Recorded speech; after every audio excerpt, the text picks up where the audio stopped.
అందరికీ నమస్కారం. నేను మీ సుజాత. చికెను పనస పిక్కలతో కర్రీ అనేది ఏ విధంగా తయారు చేసుకోవాలో చూద్దాం. టేస్ట్ అయితే బాగుంటుంది. మీరు కూడా ఒకసారి ట్రై చేసి చూడండి. నేనైతే చిన్న ఉల్లిపాయలు తీసుకున్నాను. ఇవి హెల్త్కి చాలా మంచిది. ఇవి బాలింతరాలకి అలా పచ్చియం చేసే వాళ్ళకి పెడుతూ ఉంటారు. ఇవి కాస్ట్ ఎక్కువ ఉంటాయి. అందువల్ల వీటిని వలవడానికి కూడా టైం ఎక్కువ పడుతుందని ఇప్పట్లో అందరూ దీన్ని ప్రిఫర్ చేయట్లేదు. మా చిన్నప్పుడు అయితే ఈ ఉల్లిపాయలు వచ్చేవి.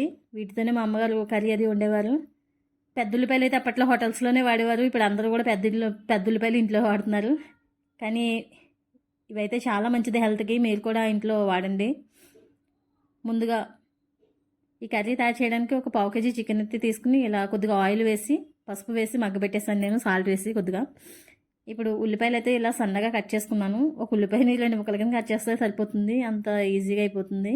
ఇప్పుడు మసాలా కోసం మిక్సీ జార్ తీసుకుని ఒక వెల్లుల్లిపాయ రేకల కింద తీసుకున్నాను. చిన్న 1 ఇంచు అల్లం ముక్క, 1 స్పూను గసగసాలు, 2 లవంగాలు, దాల్చిన చెక్క 1/2 ఇంచు, 2 యాలక్కాయలు వేసుకుని ఈ మసాలా అంతటిని వేసుకొని మిక్సీ జార్లో ఇప్పుడు 1 స్పూను ధనియాలు, 1 స్పూన్ జీలకర్ర, కొద్దిగా వాటర్ వేసుకుని ఒక 5 నిమిషాలు అయిన తర్వాత మెత్తగా మిక్సీ పట్టించేసుకోండి. ఒకసారి గ్రైండ్ చేసేస్తే ఇలా పేస్ట్ అనేది మెత్తగా ఉంటుంది. ఇప్పుడు దీన్ని పక్కన పెట్టుకుని మనం ఆల్రెడీ పనసకాయ తినేసిన తర్వాత అన్నం తిన్న తర్వాత పిక్కలు ఉంటాయి, పడేస్తూ ఉంటారు. అలా లేకుండా ఇలా కర్రీ చేసుకుని టేస్ట్ అయితే బాగుంటుంది. వీటిని కొద్దిగా సాల్ట్ వేసుకుని ఉడకబెట్టుకున్న వాటర్ వేసుకుని టేస్టీగా ఉంటాయి. తీసుకుని ఒలుచుకుని తినచ్చు. నేనైతే ఇలా పిక్కల్ని పై పొట్టంతా తీసేసి 2 ముక్కల కింద కట్ చేసి ఒక అరగంట ముందు వాటర్లో నానబెట్టాను. ఇప్పుడు స్టవ్ మీద కడాయి పెట్టి ఒక 4 స్పూన్ల ఆయిల్ అయితే వేసాను. మనం కట్ చేసుకున్న ఉల్లిపాయ ముక్కలు ఉన్నాయి కదా, ఇవన్నీ కూడా వేసేసి ఒకసారి బాగా కలపాలి. ఇప్పుడు నేనైతే ఇందులో ఒక 1/2 స్పూను సాల్ట్ వేసుకుంటున్నాను. సాల్ట్ వేసి ముందుగా ఒకసారి కలపాలి. ఇప్పుడు పసుపు కూడా నేను ఒక 2 చిటికలు పసుపు అయితే వేసుకున్నాను. 2 స్పూన్లు కారం, ఇవన్నీ వేసేసుకుని ఒకసారి బాగా కలపండి. ముందుగా సాల్ట్ వేసేయడం వల్ల ఉల్లిపాయలు అనేవి తొందరగా ఫ్రై అయిపోతాయి. ఉప్పు కారం మసాలా అంతా కూడా ఈ ఉల్లిపాయ ముక్కలకు పట్టేలా చేసిన తర్వాత ఈ వాటర్ అంతా తీసేసి పనసపిక్కలు అనేవి వీటిల్లో వేసుకోండి. వేగుతున్న ఉల్లిపాయలు ఉన్నాయి కదా, అందులో వేసేసి ఒకసారి బాగా కలిపి మగ్గనివ్వాలి. ఈ పిక్కలు అనేవి కొంచెం మగ్గడానికి టైం పడుతుంది.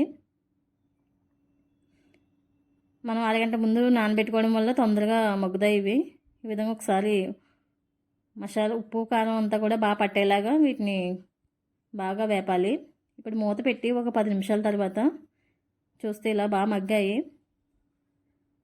మళ్ళీ ఒకసారి కలిపేసి మళ్ళీ మూత పెట్టేయండి. కనీసం ఒక 20 మినిట్స్ అయినా ఇలా మగ్గనిస్తే మనకి పనసపిక్కలు అనేవి బాగా మగ్గుతాయి.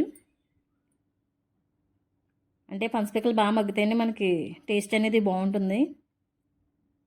ఇప్పుడు మనం ఆల్రెడీ గ్రైండ్ చేసుకున్న మసాలా ఉంది కదా, ఈ మసాలా అంతటినీ కూడా ఇందులో వేసేసి ఒకసారి ఈ పనసపిక్కలకి మసాలా అంతా బాగా పట్టేలాగా ఒకసారి పైకి కిందకి మొత్తం అంతా కలపండి.